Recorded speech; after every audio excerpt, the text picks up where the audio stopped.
Subscribe to the Donnie Houston podcast, man.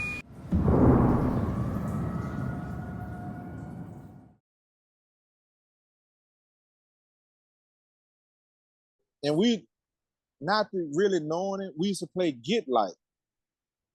If you have a slab and you coming down, I'm gonna get a slab. I'm gonna do it a little better than you. Then the next person gonna do it and push it forward.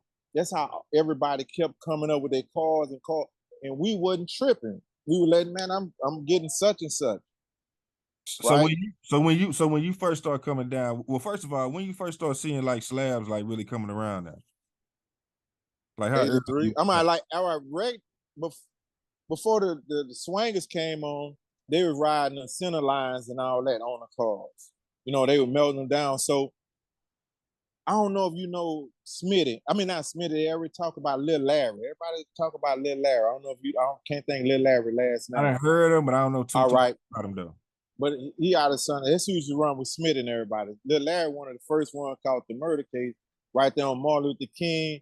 I think by Doolittle, what a car wash used to be, where everybody be videoing it. He caught his body right there, right?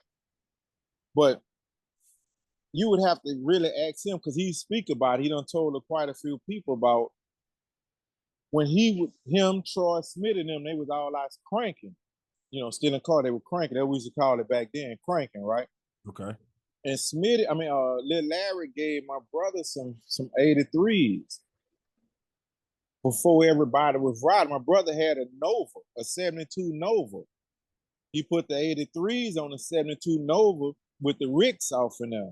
And started coming down, but this before everybody got here to him because Lil Larry didn't like the rims. He didn't like Swangaz at first.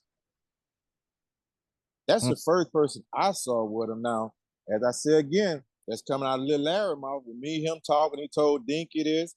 Everybody letting everybody know the first person he know that he came down with, and he original cranker, he gave the Swangaz to Troy. Now, that's what I know when my brother had the Swangaz on the Nova. We were staying in Crestmont at that time. You know what I'm saying? Yeah. Then, like I say, then Jimmy Jones, Jeff and them, they came with the 77 Regal with the Candy Apple Red, the Southside Red, everybody claiming it now, with the gold flakes, and he stayed 2 of those from Clyde Drexel on M Tree. That's the first one that I know of. You know what I'm saying? From that red with the 77, then Lynn had the 77 Cutlass. And then like I say that you had Gregory Lacey. At that time, you had Gregory Lacey. I know you hear about Florida with RU Gang. Yeah, for sure. RU Gang come in around that same time, but RU Gang they were putting the music in at Radio Clinic. Him and Gregory Lacey then were going to Radio Clinic. That's where we used to have to go to get all our music and shit. This before Surrounded by Sound and all that? Yeah, that's when they would first learn how to do music. That's right off, it's out 610, and before you get the Telephone Road, before you get to Alameda, I think that's Alameda, before you get to the flea market by OST and all that. Yeah. Been a long, all right. Right over there, there was they had a place called Radio Clinic, and that's where RU Gang them first got their music game up. See, when you started Surrounded by Sound, them like, man, them years later. That's way later. Okay. Yeah.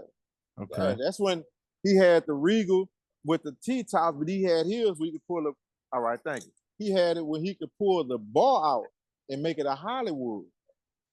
Lord had it, yeah, he can. You would think he just got T-tops, but in actuality, at a Hollywood, he'll take the little bar out. That's crazy. Yeah. That's crazy. Yeah. Subscribe to the Donnie Houston podcast, man.